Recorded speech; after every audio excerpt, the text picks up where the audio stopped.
नमस्कार। भगवद गीता सिर्फ एक ग्रंथ नहीं है। ये तो मन को समझने का एक नक्शा है। आज हम गीता के बस एक श्लोक की गहराई में उतरेंगे और देखेंगे कि कैसे एक साधारण से वाक्य में मन के अंदर का पूरा युद्ध छिपा हो सकता है। जरा सोचिए उस मंजर के बारे में।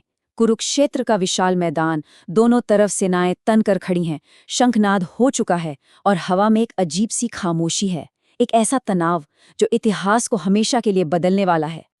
और ठीक इसी पल दुर्योधन कुछ ऐसा कहता है जो सुनने में तो बहुत सामान्य लगता है, लेकिन यकीन मानिए ये सिर्फ एक वाक्य नहीं है। ये उसके पूरे मन का, उसकी पूरी सोच का एक्सरे है। तो दुर्योधन अपने गुरु द्रोणाचार्य की तरफ मुड़ता है और कुछ शब्द कहता है। अब ऊपर से देखने पर तो ये शब्द बड़े सीधे साधे लगते हैं, पर इनके पीछे एक बहुत गहरा खेल छिपा है। चलिए पहले मूल श्लोक को सुनते हैं। पश्येताम पांडुपुत्राणाम आचार्य महतीम चमु व्यूढ़ाम द्रुपदपुत्रेण तव शिष्येण धीमता।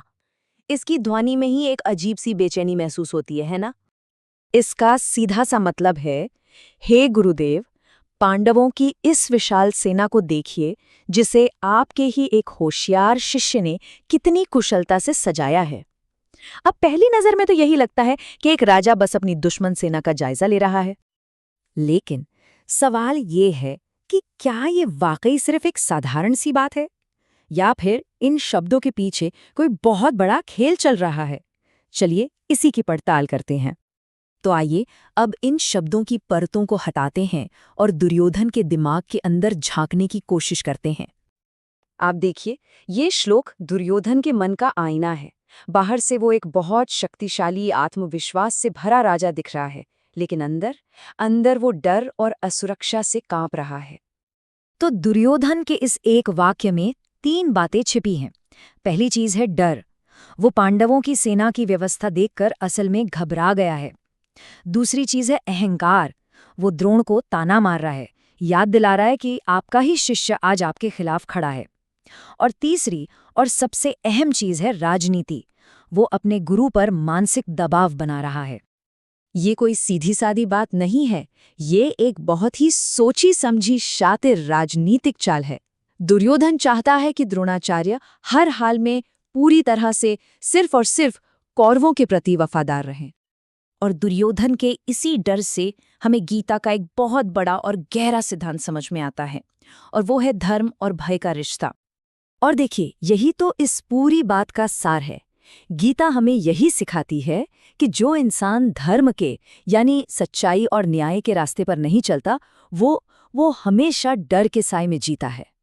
हमारे कर्म और हमारे मन की शांति एक दूसरे से सीधे जुड़े हैं। यहाँ पर ये अंतर कितना साफ दिखाई देता है। एक तरफ पांडव हैं जो बिल्कुल शांत हैं, निडर हैं, क्योंकि वो धर्म के साथ खड़े हैं, और दूसरी तरफ है दुर्योधन जो बेचैन है, डरा हुआ है, क्योंकि उसका रास्ता अहंकार और अधर्म का है। सीधी सी बात है, धर्म निडरता लाता है और अधर्म भय। लेकिन हजारों साल पुरानी ये बात आज हम सबके लिए क्या मायने रखती है? असल में ये श्लोक सिर्फ दुर्योधन के बारे में नहीं है, ये हम सबके बारे में है। कितनी ही बार ऐसा होता है कि हम बाहर से बहुत मजबूत और कॉन्फिडेंट दिखने की कोशिश करते हैं, जबकि अंदर से हम भी असुरक्षित महसूस कर रहे होते हैं। ये हम सबकी कहानी है। और ये बात इस पूरी चर्चा का निचोड़ है कि जहां सत्य नहीं है वहां डर का होना तय है, और जहां धर्म है, जहां सच्चाई है, वहां निडरता अपने आप आ जाती है। तो अंत में गीता हमें यही सिखाती है कि असली ताकत बड़ी बड़ी सेनाओं या हथियारों में नहीं होती। असली शक्ति तो धर्म के, सच्चाई के रास्ते पर चलने में है। और ये विश्लेषण हमें इस एक गहरे सवाल के साथ छोड़ जाता है कि हम अपनी असली ताकत कहाँ ढूंढ रहे हैं, बाहरी दिखावे में या अपने अंदर के सच में। इस पर विचार जरूर कीजिएगा।